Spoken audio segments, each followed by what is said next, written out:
오늘도 동그리가 보는 기막힌 세상이 무난히 인사드리며 새로운 영상 올립니다. 언제나 건강하시고 즐겁고 행복한 시간 보내세요. 안녕하십니까. 오늘은 사순절 기간 동안에 보내드릴 첫 번째 말씀으로 감남산에서 시작된 사랑의 역사라는 제목으로 함께 생각해 보겠습니다. 낙타는 사막 생활에 없어서는 안 될 소중한 동물입니다. 낙타는 뜨거운 사막의 환경 속에서 살아남기 위해 특별한 생명 유지 장치를 가지고 있습니다. 등에 물주머니 역할을 하는 혹이 있고 모래바람을 막는 긴 눈썹과 살아남기 위한 특이한 성격도 있습니다. 낙타 중에는 태양열로 뜨거워진 불모의 땅, 사망의 극한적인 환경에서 살아남기 위해 버티다가 모성애를 잃어버려 새끼를 낳고도 돌보지 않는 낙타가 가끔 있습니다. 이런 낙타는 새끼가 굶주려 죽게 되었는데도 젖을 주지 않고 심지어 가까이 오면 발로 차 얼씬도 못하게 합니다. 그러면 결국 어미에게 버림받은 낙타 새끼는 굶어 죽고 맙니다. 몽골 사람들은 낙타가 큰 재산인데 애써서 얻은 낙타 새끼가 죽게 되면 큰 손실을 보게 되는 것입니다. 그래서 몽골 사람들에게 이런 비정한 낙타가 외면한 새끼를 잘 돌보도록 만드는 것이 중요합니다. 몽골 사람들은 이런 매정한 어미 낙타를 치유하는 독특한 비법을 찾아내었습니다. 그것은 놀랍게도 어미 낙타의 사랑의 노래를 들려주는 것입니다.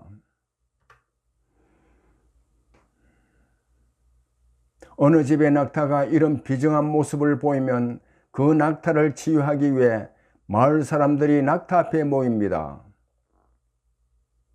그들이 낙타 앞에 모일 때는 마두금이라는 현악기를 가져오고 자식과 손자를 많이 키워본 여인 중에 노래를 잘 부르는 여인이 함께 옵니다.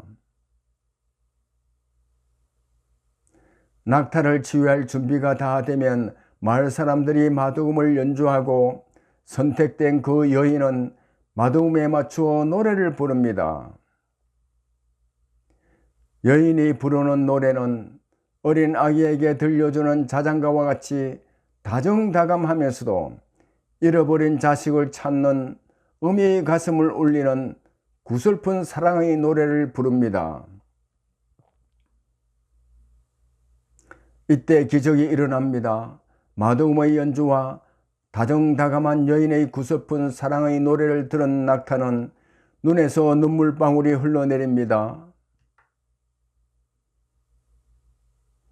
낙타는 커다란 눈물방울 뚝뚝 흘리면서 슬피 웁니다.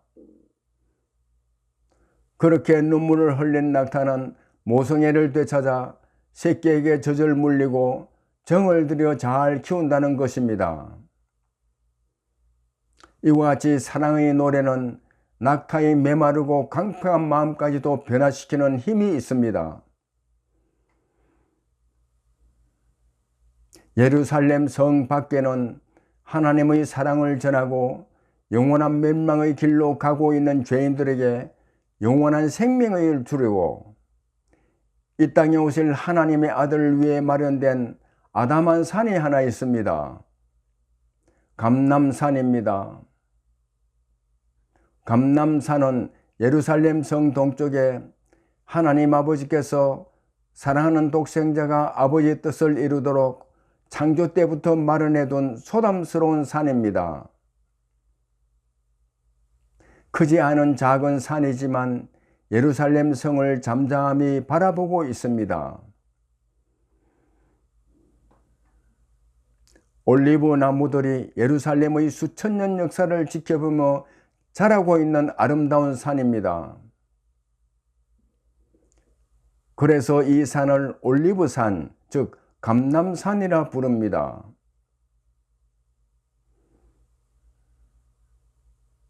예루살렘은 하나님을 섬기고 하나님이 주시는 평안을 누리도록 세운 거룩한 성이지만 인간의 탐욕으로 인해 갈기갈기 찢어져 만신창이가 되어버렸습니다.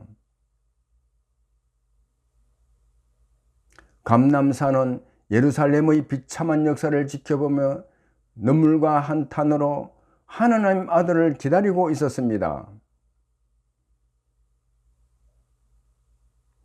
기다리던 하나님의 사랑하는 독생자 예수 그리스도께서 죄로 막혀있는 생명의 길을 하나님의 사랑으로 열기 위해 이 땅에 왔습니다. 감람산은 하나님 아들을 품었고 하나님 아들은 감람산을 아끼고 사랑했습니다. 감람산은 하나님 아버지의 뜻을 알았고 사랑하는 아들이 그 뜻을 이루기 위해 무엇을 하러 오셨는지 알았습니다.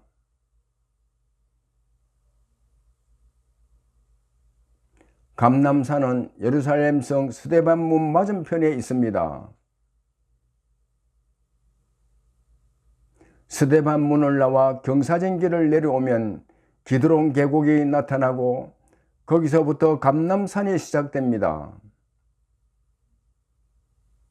기드론 계곡에서 감람산으로 올라가는 길 왼쪽에는 성모 마리아 무덤 교회와 예수님의 제자들이 기도하던 겟세마네 동굴이 있습니다. 길을 따라 조금만 올라가면 오른쪽에 예수 그리스도께서 십자가에 달리기 전에 습관적으로 찾아와 하나님 아버지를 향해 기도하던 곳이 나옵니다.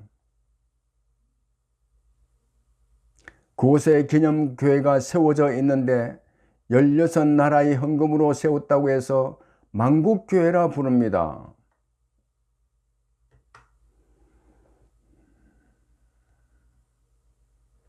감람산에는 예수님 당시 감람나무가 숲을 이루었을 것으로 짐작되지만 지금은 그 지역에 기념교회들이 여기저기 들어서고 예루살렘 성을 마주 바라볼 수 있는 곳에 메시아를 기다리던 유대인들의 무덤이 많은 지면을 차지하고 있어 생각보다 감람나무를 많이 볼 수 없습니다.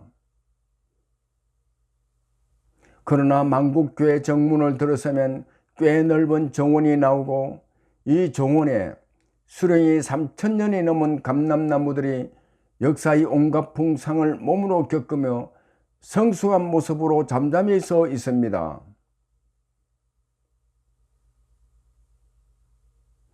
하나님께서 사랑하는 아들이 죄인들을 구원해 영원한 생명을 주시겠다는 아버지의 뜻을 이루기 위해 핍박의 길을 가다가 지치고 고난 몸을 쉬면서 아버지를 향해 사명을 온전히 감당할 수 있도록 힘을 달라고 무릎 꿇고 기도하던 곳입니다. 죄로 인해 막혀있는 하늘길이 어디 그렇게 쉽게 열리겠습니까? 하나님의 아들이 목숨 걸고 그 길을 열려고 이 땅에 왔는데 막아서는 사탄의 역사가 없을 리가 없습니다. 죄인들에게 생명의 길을 열어주기 위해 이 땅에 오신 하나님의 아들 예수님을 하나님이 세운 제사장들과 하나님 이름으로 영화를 누리고 있는 예루살렘의 지도자들이 핍박하며 잡아 죽일 기회만 노리고 있었습니다.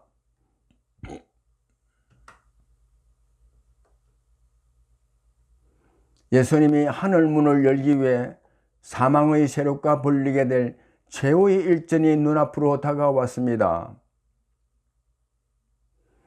십자가에 달려 지옥과 같은 고통을 겪어야 이길 수 있는 처참한 싸움입니다. 예수님의 기도는 처절하고도 비장했습니다. 하나님 아버지를 향해 사랑하는 아들이 십자가 잔을 앞에 놓고 심히 고민하며 기도했습니다. 땀방울이 핏방울이 되도록 기도했습니다. 내 아버지여, 만일 할만하시거든 이 잔을 내게서 지나가게 하옵소서. 그러나 나의 원대로 마시옵고 아버지의 원대로 하옵소서. 마태복음 26장 39절 상반절입니다. 이 죄인이 십자가 사랑을 찾아 예수님이 기도하던 감람산 감람나무 아래로 찾아갔습니다. 예수님이 아버지를 향해 기도하던 곳에 무릎을 꿇었습니다.